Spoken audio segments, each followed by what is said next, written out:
Imagine a city that seems too beautiful to be real. Narrow streets draped in ivy, canals glimmering under soft afternoon light, and rows of crooked houses standing shoulder to shoulder like old friends. For decades, Amsterdam was more than a place. It was a feeling, a symbol of freedom, art, and effortless living. People dreamed of moving here, to sip coffee by the canals, to bike to work through morning fog, to live in a postcard that never fades. But somewhere along the way, that dream started to slip away. Number 1. Sky-high housing prices. Today, locals are leaving. Not because they stopped loving the city, but because the city stopped loving them back. Apartments that once held generations of families are now silent, their windows dark, owned by investors who may never set foot inside. Renters face bidding wars for cramped studios. Grocers and artists who once gave neighborhoods their character are quietly packing up and moving out. The city that once belonged to the people who built it, the teachers, the painters, the small business owners, is slowly turning into something else. Amsterdam's real estate market has reached a point that feels almost surreal. 2 decades ago, young couples could still buy a canal-side apartment or rent a modest flat near the city center. Now, the same homes cost 3 times as much. The median price for a basic apartment hovers around €600,000, and bidding wars often push it even higher. Even renting has become a luxury. A 1-bedroom apartment in the city now averages between €1,800 and €2,200 a month, and that's before utilities, taxes, and insurance. The cause runs deeper than inflation or population growth. Amsterdam's beauty became its curse. Investors, remote workers, and wealthy expats flooded in after the 2010s, drawn by the city's creative energy and liberal lifestyle. They saw the canals and the clean design and thought of it not as a home, but as an asset. Old brick buildings were turned into short-term rentals. Entire streets became Airbnb districts.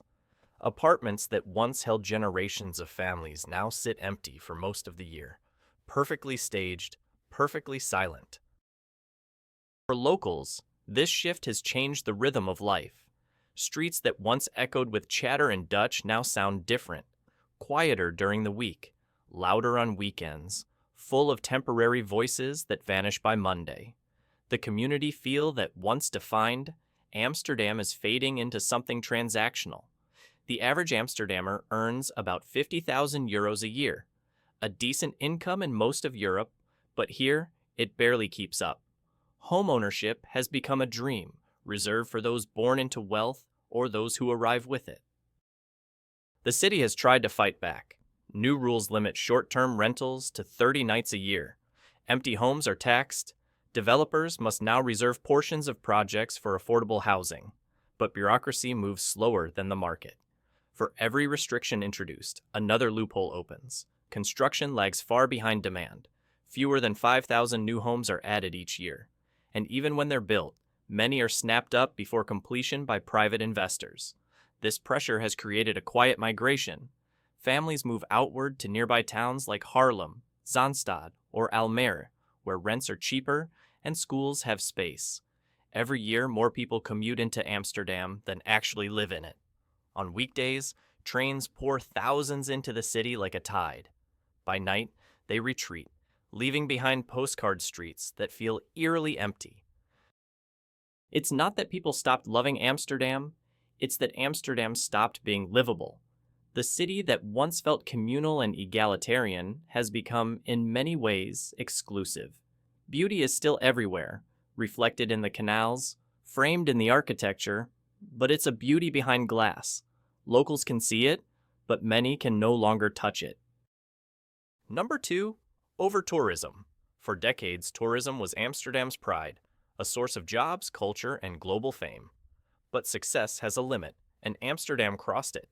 Before the pandemic, 20 million tourists visited each year, nearly 10 times the city's population. When travel returned, the crowds did too. Louder, denser, less mindful. The historic center now feels like a stage set. Souvenir shops line streets that once sold groceries. Small cafes compete with global chains. Canal boats crowd the waterways like floating buses. On summer afternoons, Dam Square becomes a sea of cameras and luggage. Locals who once biked peacefully to work now weave between tour groups and taxis. The old rhythm, quiet mornings, slow evenings, is gone. The city has tried everything, banning new hotels, limiting river cruises, even launching international campaigns asking party tourists to stay away. Yet it's hard to reverse fame. For many who live here, the balance is broken. They describe it not as living in Amsterdam, but surviving it. And slowly, quietly, more of them decide to leave. Number 3. Cost of living. Once, Amsterdam was the kind of place where a modest salary could still buy a good life. You could rent a small apartment, enjoy weekend markets, and meet friends for a drink by the canal without doing mental math before ordering. Those days are gone. Today, the cost of living feels more like London than the Netherlands. A simple dinner for two at a casual restaurant can reach €70. Groceries average €400 per person each month, and that's if you cook most of your meals at home. A cappuccino that used to cost €2 now edges past 4. Even cycling, the symbol of Dutch simplicity, has become expensive. A reliable electric bike easily costs €2,000, and the city's high rate of bike theft means many end up paying that price more than once. Utilities are another story. Energy bills climbed sharply after 2022, with residents now paying between €250 and €400 monthly, depending on apartment size. Add internet, water, and mandatory healthcare premiums, and the basics of living comfortably begin to vanish. For a young professional making €50,000 a year, there's not much left after the essentials. Saving for a home, a car, or even travel feels like a distant luxury. It's why so many people have begun what locals half-jokingly call the Amsterdam commute, living outside the city and taking the train in every day. They love their jobs, they love the city, but they can't afford its prices. Number 4, bureaucracy and overregulation. Amsterdam's beauty comes from its control. The strict building codes, the careful preservation of old facades, the obsession with balance between water and land. But that same control now slows everything else down. Trying to build or renovate is like entering a maze. A single home improvement can require months of permits, neighborhood consultations, and heritage board approvals. It's part of why so few new homes are built. The city adds only a few thousand each year, far below what's needed. And even when new housing does appear, it often targets the upper market. Sleek glass apartments overlooking the IJ River, or eco-certified townhouses that cost over €1,000,000. For everyone else, the waiting lists for social housing stretch endlessly. The government's intentions are good: protect history, prevent overdevelopment, maintain sustainability. But the result is paralysis. The same rules that preserve the city's charm have also locked it in time, leaving no room for the next generation to build. This slow process feeds frustration. Locals joke that Amsterdam has become the city of no. No to new buildings that might disrupt the skyline. No to small businesses trying to expand. No to affordable housing that doesn't fit the postcard view. Preservation is admirable, but when it freezes progress, the city slowly becomes a museum. Beautiful to look at, impossible to live in. Number 5, the expat boom. Amsterdam has always welcomed the world. That openness is part of its identity. But over the past decade, the influx of international workers has changed more than just the job market. English has quietly become the dominant language in cafes, offices, and even schools. Walk into a coffee shop in De Pijp or a co-working space near Westerpark, and you might not hear a word of Dutch. For locals, this change feels both impressive and alienating. It's as if the city has become fluent in a language that doesn't quite belong to it. International companies, especially in tech and finance, now dominate the job scene. They bring money and innovation, but also rising rents and new social divides. Neighborhoods once filled with Dutch families now cater to transient professionals who stay a few years before moving on. It's not resentment that locals feel, it's loss. Loss of identity, of language, of that quiet familiarity where the baker knew your name and the barista spoke your dialect. The city still feels alive, but less personal. For some, Amsterdam has become a brand, clean, efficient, cosmopolitan. But beneath that shine, something softer is slipping away. The balance between openness and belonging, between global and local, is harder to keep.